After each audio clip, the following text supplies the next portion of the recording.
Hello dear. आज हम नया टॉपिक के साथ आ रहे हैं। आज हमें क्या करना है, हम कैपेसिटर के अंदर हम डाइलेक्ट्रिक डिस्ट्रीब्यूशंस को देखेंगे अकॉर्डिंग टू देयर डिस्टेंस,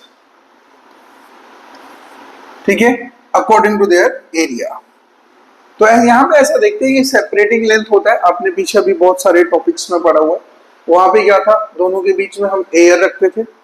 आज हम जो यहाँ रखेंगे, यहाँ पे डाइलेक्ट्रिक रखेंगे और अलग अलग डाइलेक्ट्रिक रखेंगे। सबका अलग अलग डाइलेक्ट्रिक कॉन्स्टेंट है, जैसा कि आप देख रहे होंगे K1 K2, यहाँ पे भी K1 K2। इसके करस्पॉन्डिंग जो हमारे पे कैपेसिटेंस है C1 है, और इसके करस्पॉन्डिंग हमारे पे कैपेसिटेंस कितना है C2। इसके करस्पॉन्डिंग हमारे पे कैपेसिटेंस C1 है और यहाँ पे कैपेसिटेंस कितना है C2। तो हमें देखना है कि यहाँ पे कैपेसिटेंस किस तरीके से बनाए जाएंगे और किस तरीके से यहाँ पे अरेंज किए जाएंगे। तो आप लोग बड़े ध्यान से देखिएगा, ये हमारे लिए एक बड़ा इंपॉर्टेंट क्वेश्चन बनता है। ये जेई और नीट के लिए बड़ा इंपॉर्टेंट क्वेश्चन बनता है कि कैसे इसे हम अरेंज करते हैं। तो यहाँ पे आप देख रहे हैं कि हमारे पास क्या है, ये प्लेट है, ये पॉजिटिव चार्ज प्लेट है, ये नेगेटिव चार्ज प्लेट है। ये भी हमारे पास कैसा चार्ज प्लेट है डियर, पॉजिटिव चार्ज प्लेट है, ये नेगेटिव चार्ज प्लेट है। यहाँ पे जो हमारी फील्ड एग्जिस्ट करेगी वो किस तरफ एग्जिस्ट करेगी, अपवर्ड। और यहाँ पे जो फील्ड एग्जिस्ट करेगी वो किस तरफ एग्जिस्ट करेगी, डाउनवर्ड, ठीक है। लेकिन कंडीशन है कि ये जो चार्ज स्पेस स्टोर है, ये डाइलेक्ट्रिक उसमें कैसा रोल प्ले करेगा, किस हिसाब से यहाँ पे कैपेसिटी में रोल प्ले करेगा। तो जैसा आप देख रहे होंगे, इस वाले केस में हमने रखा हुआ है डिस्टेंस डिस्ट्रीब्यूशन और इस वाले केस में हमने रखा हुआ है एरिया डिस्ट्रीब्यूशन। पूरी बात आपको समझ आ रही होगी। हमने यहाँ पे क्या किया, हमारे पास प्लेट की एरिया टोटल कितनी थी, ए थी। इसकी भी एरिया कितनी है, ए है। तो इसका जो हमारे को वैल्यू मिलता है डियर, वो मिलता है A/2 और A/2, ठीक है। हमने आधी आधी एरिया में क्या करा, डाइलेक्ट्रिक अरेंज कर दिया, आधी इधर आधी इधर। हमने इसी तरीके से half distance distribution separating distance लिया हमने, D/2 और D/2। यहाँ पे हमने क्या ले लिया, हमने इसमें क्या किया बेटे, डाइलेक्ट्रिक डिस्प्लेस कर दिया। दोनों के डिस्प्लेसमेंट को ध्यान से सुनना। आप सभी को पता है, अगर सिर्फ एयर होता है, अगर हम सिर्फ एयर लेते हैं तो एयर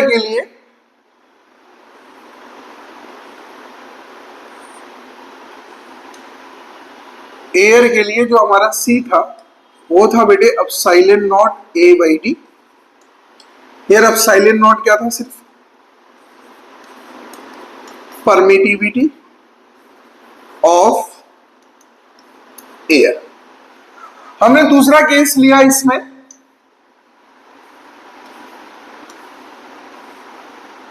पूरी की पूरी तरीके से हमने इसे डाइलेक्ट्रिक से फिल कर दिया था। सिंगल डाइलेक्ट्रिक था K, जिसका डाइलेक्ट्रिक कांस्टेंट है। हमने इसको देखा C डैश बराबर कितना dear, K epsilon not A/2। जब हमने तीसरा लिया तो वहां पे हमने यही डाइलेक्ट्रिक कैसे फिल करा था, पार्शियली फिल किया था, T थिकनेस का। और यहाँ पे जो C डैश आया था वो आया था epsilon not A/में D-T plus T/K। हमारे पास ये तीन कैपेसिटेंस है, with air, with dielectric and this is the partially field dielectric. ये तीन कैपेसिटेंस थे। अब इन तीनों को हमने बनाया था, हमारे पास पूरी तरीके से कुछ चीजें थी, जैसा हम यहाँ देख रहे हैं। हमने इस वाले केस में देखा, यहाँ पे हमारे पास फुल्ली फिल्ड है, लेकिन डाइलेक्ट्रिक की वैल्यू क्या है, अलग अलग है। यहाँ पे K1 है, यहाँ पे K2 है, यहाँ पे K1 है, यहाँ पे K2। यहाँ पे भरने का तरीका कुछ अलग है, यहाँ पे फिल करने का तरीका कुछ अलग है। तो आपको ये दोनों क्वेश्चंस आज हमें डील करना है। इन दोनों क्वेश्चंस के टॉपिक के साथ हम कैसे पता करेंगे कि कैसे कैपेसिटी बनती है। तो अगर मैं इन दोनों को डील करने की कोशिश करूंगा तो आप लोग बड़े ध्यान से सुनिएगा डियर, क्या क्या चीजें होने जा रही है। ये दो कैपेसिटेंस बना रहे हैं, यहाँ पे कैपेसिटेंस C1 है, यहाँ पे कैपेसिटेंस C2 है। तो C1 कितना होगा अकॉर्डिंग टू दिस फॉर्मूला। जब हम इस फॉर्मूले पे आएंगे तो C1 कितना होगा, इस फॉर्मूले के साथ हम चलेंगे आगे। तो हमारे पे C1 की वैल्यू कितनी हो रही है, ध्यान से देखिएगा। हमने कहा कि हमने दो कैपेसिटेंस लिए, due to distribution of separating length. तो ध्यान से सुनिएगा, अगर मैं बात करूं यहाँ पे मैंने बहुत सारे चार्ज प्लेस किए, positive positive positive positive positive positive like that. यहाँ पे हमने बहुत सारे चार्ज रखे, negative negative negative negative negative again negative again negative again negative. तो हमें इनसे दिख क्या रहा है? पॉजिटिव चार्ज क्या करेगा? फील्ड को किस तरफ भेजेगा? नीचे की तरफ।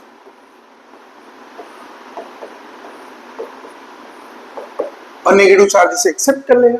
तो जैसा हमें ये दिख रहा है कि यहाँ पे जो दो कैपेसिटेंस बन रहे, K1 के करेस्पॉन्डिंग C1, K2 के करेस्पॉन्डिंग C2। अब देख रहे होंगे K1 के करेस्पॉन्डिंग डियर C1 और K2 के करेस्पॉन्डिंग क्या बन रहा है? C2। आपको ये दोनों बातें दिख रही होंगी। इन दोनों C2 और C1 के अंदर जो हमारा फील्ड है वो कॉमन है। फील्ड क्या है? कॉमन फील्ड है। कौन सी फील्ड? इलेक्ट्रिक फील्ड क्या है? कॉमन है। अगर जिस चीज में इलेक्ट्रिक फील्ड की वैल्यू कॉमन हो जाए इस तरीके के सेपरेशन में, वहां पे जो दोनों कैपेसिटेंस बनेंगे वो उनकी वैल्यू चाहे जो भी हो, लेकिन वो दोनों के दोनों कैसे जुड़ेंगे? Is in series. कैसे जुड़ेंगे डियर? Is in series. तो यहां में मैं दो कैपेसिटेंस बनाता हूं, C1 हमारे पास आएगा, अब साइलेंट नॉट A अपॉन में D/2, here epsilon not that is with the K1। तो हम इसे ऐसा लिख सकते हैं dear 2K1 epsilon not by D that is equal to C1। Similarly जब हमने C2 निकाला तो C2 भी हमारे पास आता है K2 epsilon not A upon में D/2। तो हम इसे क्या लिख सकते हैं? 2K2 epsilon not A/D। पूरी बात समझ रहे हैं आप? मैंने यहां पे इसको कंसीडर किया C, तो ये भी कितना हो जाएगा? C। तो C1 बराबर कितना आएगा डियर? 2K1C एंड C2 बराबर कितना आएगा? 2K2C। आप देख रहे होंगे ये दो कैपेसिटर्स बने यहाँ पे, इन दोनों में कॉमन क्या है? फील्ड की वैल्यू। फील्ड की वैल्यू कॉमन होने से ड्यू टू कॉमन फील्ड ये जो दोनों हमारे कैपेसिटेंस लगेंगे, ये लगेंगे कैसे डियर? सीरीज में। तो जो हमारा इक्विवेलेंट कैपेसिटेंस बनेगा वो कितना बनेगा? वो इन दोनों को सॉल्व करने के बाद आएगा। तो ये हमारा पॉइंट ए है और ये हमारा पॉइंट बी है। तो हम यहां से जब नेट कैपेसिटेंस सॉल्व करेंगे तो हमारे को जो वैल्यू आएगी C net is equal to आएगा डियर हमारे पास C1 इंटू C2 अपॉन में C1 प्लस C2, या इसे हम जब आइडियली सॉल्व करेंगे तो 1/C is equal to 1/C1 plus 1/C2। 1/C is equal to कितना? 1/C1 plus 1/C2। और जब मैंने इसकी वैल्यू पुट करी तो C नेट बराबर कितना आता है? 2K1C इंटू 2K2C अपॉन में डियर 2K1C प्लस 2K2C। सो हम इस एक्सप्रेशन से क्या कॉमन लेंगे? हमने इस एक्सप्रेशन से डिनोमिनेटर से ले लिया 2C कॉमन। ऊपर हमने देखा तो जब हम इसे सॉल्व करने की कोशिश करते हैं तो हमारे पे जो C नेट आता है उसकी वैल्यू आती है 2K1C into 2K2C upon 2C is a common that is K1 plus K2। तो 2C से 2C cancel, so the term is what dear? 2K1 K2 upon में K1 plus K2। This is the C net. जब हमने क्या distribute करा था? Field को distribute किया था, सॉरी डिस्टेंस को डिस्ट्रीब्यूट किया था, फील्ड को कॉमन रखा था बिटवीन द प्लेट्स, जैसा कि आप देख रहे होंगे। तो अगर मैं आपसे कहूं, यहाँ पे देखोगे आप सभी लोग, तो यहाँ पे हमने क्या डिस्ट्रीब्यूट करा है? यहाँ पे हमने डिस्टेंस डिस्ट्रीब्यूट करा है और हमने क्या रखा है डियर? फील्ड की वैल्यू हमेशा क्या रखी हुई है? कॉमन रखी हुई है। फील्ड हमेशा हमारे को क्या मिलता है? कॉमन मिलता है। Through out the dielectric field between the capacitance. जैसा कि आप देख रहे होंगे यहाँ पे हमारे को फील्ड की वैल्यू क्या मिलती है, कॉमन मिलती है, फील्ड नहीं चेंज हो रहा है। लेकिन इस केस में जब आप आएंगे तो यहाँ पे आप देखेंगे कि जो फील्ड हमें मिल रहा है वो फील्ड हमारे पास लगातार कैसा है डियर, डिस्ट्रीब्यूटिव है। ये अलग अलग रास्ते हैं, यहाँ पे रास्ता यही है जाने का, तो फील्ड क्या होगा, कॉमन होगा। लेकिन इस केस में देखिए रास्ता क्या है, अलग अलग है। यहाँ पे हो सकता है ये बहुत अच्छा हो और ये हो सकता है बहुत बुरा हो। तो इस केस में जो हमारे पे कैपेसिटेंस मिलेगा C1 और C2, उसका यूज हम कैसे करेंगे, वो होगा कितना एक्चुअल में। यहाँ पे आपने डिस्ट्रीब्यूट क्या करा है डियर, एरिया, और यहाँ पे डिस्ट्रीब्यूट आपने क्या करा था, separating length between the plate. Clear है पूरी बात। अब हम इसे सॉल्व कैसे करेंगे, ध्यान से देखिएगा आप सभी लोग। अगर हमने एरिया डिस्ट्रीब्यूट करा है तो ये हो क्या रहा है एक्चुअल में, अब देखिएगा ये पूरा क्या है, पॉजिटिव प्लेट है, ये पूरा क्या है, नेगेटिव प्लेट है। और आपने कहा है फील्ड ऊपर से किस तरफ आ रही है, नीचे आ रही है, यहां पे भी ऊपर से नीचे आ रही है। अगर मीडियम कॉमन था तो E की वैल्यू क्या होगी, कांस्टेंट होगी, हमेशा कांस्टेंट होगी, यहां से लेके यहां तक हमेशा फील्ड की वैल्यू क्या होगी, कांस्टेंट होगी, फील्ड नहीं बदलेगी। लेकिन अगर हमने क्या करा, इन्हीं प्लेट्स के बीच में हमने अलग अलग रास्ते देने की तैयारी करी, कुछ ऐसा। हमने इतने दूर में ये पॉजिटिव प्लेट है, ये भी पॉजिटिव प्लेट है, ये नेगेटिव प्लेट। तो होगा क्या इस केस में, अगर आपने यहां पे दूसरा डाइलेक्ट्रिक इंसर्ट कर दिया, अगर हमने यहां पे डाइलेक्ट्रिक डाल दिया कितना, K1, और यहां पे हमने डाइलेक्ट्रिक डाल दिया डियर कितना, K2। This is K2 and this is K1। ये K1 और ये K2, मतलब क्या है कि आप अपने घर से निकलते हैं, जब आप इस जगह आ जाते हैं मोड़ पे, तो आपको दो रास्ते मिलते, एक ये रास्ता और एक ये रास्ता, ठीक है। और ऐसे ही बहुत सारे लोग यहां से चल के आ रहे हैं, पॉजिटिव पॉजिटिव पॉजिटिव पॉजिटिव चल के आ रहे हैं। जब यहां आ रहे हैं तो ये वाला रास्ता जिसमें डाइलेक्ट्रिक कांस्टेंट K1 है, और एक ये रास्ता जिसमें डाइलेक्ट्रिक कांस्टेंट कितना है, K2 है। इन दोनों रास्ते में ये K1 जो है ये मोर बेटर है देन K2। तो ये क्या होंगे, दो कैपेसिटेंस यहां भी बनेगा। लेकिन कंडीशन है कि यहाँ पे जो एरिया ऑफ द प्लेट है वो क्या है, बांट दिया गया, और बांटा गया कैसा, आधा आधा। कैसे होगा आप ध्यान से सुनिएगा आप सभी लोग। तो अगर मैं इसे सॉल्व करने की कोशिश करूंगा तो यहाँ पे बनेगा डियर C1 और यहाँ पे बनेगा C2। C1 की वैल्यू कितनी होगी और C2 की वैल्यू कितनी होगी ये हमें देखना है। तो C1 हमारे पास आएगा डियर कितना, हमारे पास आइडियली होना चाहिए था epsilon not A by D, लेकिन यहाँ पे आपने एरिया बांटा तो एरिया कितना हो जाएगा बाई 2, और यहाँ पे वैल्यू कितनी आ जाएगी K1। तो अगर मैं इसे सिंप्लीफाई करके लिखूंगा तो ये हो जाएगा K1 by 2 into C, this is C1। Similarly C2 is equal to कितना हो जाएगा, K2 by 2 epsilon not A by D। ये हमारा कितना हो जाएगा C2। तो C2 इज इक्वल टू कितना आ जाएगा dear, K2 by 2 into C। तो K1 बाई 2 इंटू C और K2 बाई 2 इंटू C, ये देख के तुम्हें क्या समझ आ रहा है, they are connected in parallel. ये जो दो कैपेसिटेंस बनाएंगे तो इनकी एनालॉगी सर्किट जो बनेगी वो दोनों कैसे कनेक्टेड है, पैरेलल। कैसे पैरेलल में कनेक्ट है, ध्यान से सुनिएगा। अगर मैं कहूं ये हमारे पास पॉइंट A है, तो यहां पे एक कैपेसिटेंस और यहां पे दूसरा कैपेसिटेंस, ये हमारा C1 है और ये हमारा C2 है।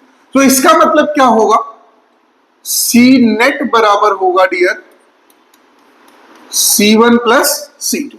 यहां पे कितना होगा C नेट बराबर C1 प्लस C2, देख रहे होंगे C1 प्लस C2, मतलब हमारे पास ये C1 है, हमारे पास ये कितना है C2 है। तो अगर मैं इसे सॉल्व करने की कोशिश करूंगा तो C1 बराबर हमारे पास कितना है K1 बाई 2 इंटू C, और C2 बराबर हमारे पास कितना है dear K2 by 2 into C।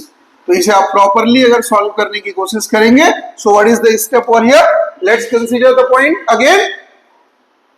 तो हमारे पास बनता है सी नेट बराबर K1/2 into C plus K2/2 into C. आप देख रहे होंगे।